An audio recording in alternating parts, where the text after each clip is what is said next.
John hide Nelson అనేటువంటి దైవజనుడు, John hide Nelson తెల్లైన దేవుడు భారం ఇస్తే పంజాబ్ రాష్ట్రానికి వచ్చాడండి.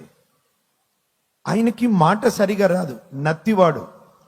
అక్కడ ఉన్న వాళ్ళు అన్నారంట, ఈయన మిషనరీగా వచ్చాడు, నత్తివాడు ఎట్లా కమ్యూనికేట్ చేస్తాడు, ఈయన సరిగా మాట్లాడకపోతే వేరే వాళ్ళకి ఎట్లా అర్థమవుతుందండి, అనవసరంగా వచ్చాడు ఈయన అన్నారు. రెండవ సమస్య ఏంటో తెలుసా, ఆయనకి చెవుడు కూడా సరిగా వినిపించదు.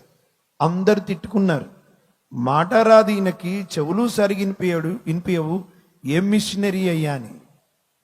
నిజమే, ఆయనకు మాట్లాడడం రాదు సరిగా, నిజమే ఆయన చెవులు సరిగా వినిపించవు. కానీ ఆయన దేవుని సన్నిధిలోనికి వెళితే ప్రియులారా, కొన్ని సందర్భాల్లోనంట మోకాళ్ళ మీద ఉండి 36 గంటల సేపు ప్రార్థనలు గడిపేవాడంట. చప్పట్లు కొట్టండి. 36 long years used to knelt before God. దేవుని సన్నిధిలో మోకాలెత్తి ఎంత భారంగా ప్రార్థన చేస్తాడంటే, దేవా నాకు మాట్లాడడం రాదయ్యా, నన్ను పిలుచుకున్నావు, చెవులు సరిగా వినిపించవు కదయ్యా, కానీ నీ సన్నిధిలో ప్రార్థిస్తా ఈ దేశం కొరకని పంజాబ్ రాష్ట్రంలో ప్రార్థించి, భారతదేశం కొరకు ప్రార్థించి ప్రియులారా, భారముతో ప్రార్థిస్తే ఎడమ వైపున్న గుండె కుడివైపుకు జారిందంట, అంత భారం.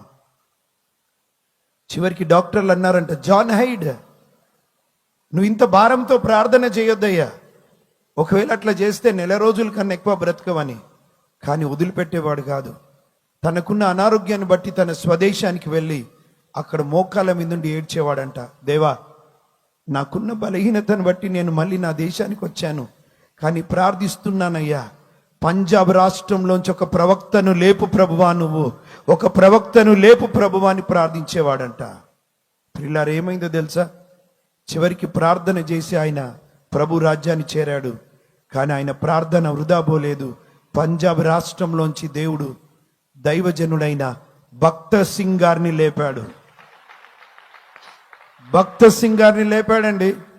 ఆయన పరిచర్యలో ఈరోజు లోకమంతటా దాదాపుగా 20,000కు పైగా సంఘాలను స్థాపించబడ్డ హెబ్రోను ద్వారా ఒక ఆయన ప్రార్థన చేశాడు. భక్త సింగ్ గారు కనబడతారు మనకి, నిజంగా దేవుని చేతులు బలంగా వాడబడిన దైవజనుడు.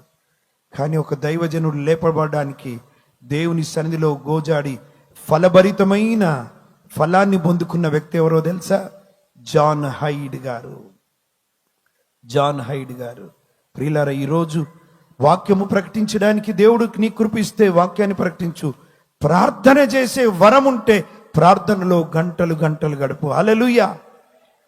దేవుని సన్నిధిలో అంటగట్టబడు ప్రభు సన్నిధిలో, వాక్యములో, ప్రార్థనలో, ప్రభుని ఆరాధించడంలో, ప్రభు సన్నిధిలో గోజాడడంలో, ప్రభు కొరకు నువ్వు ఫలించడంలో ముందుకు వెళ్ళాలి.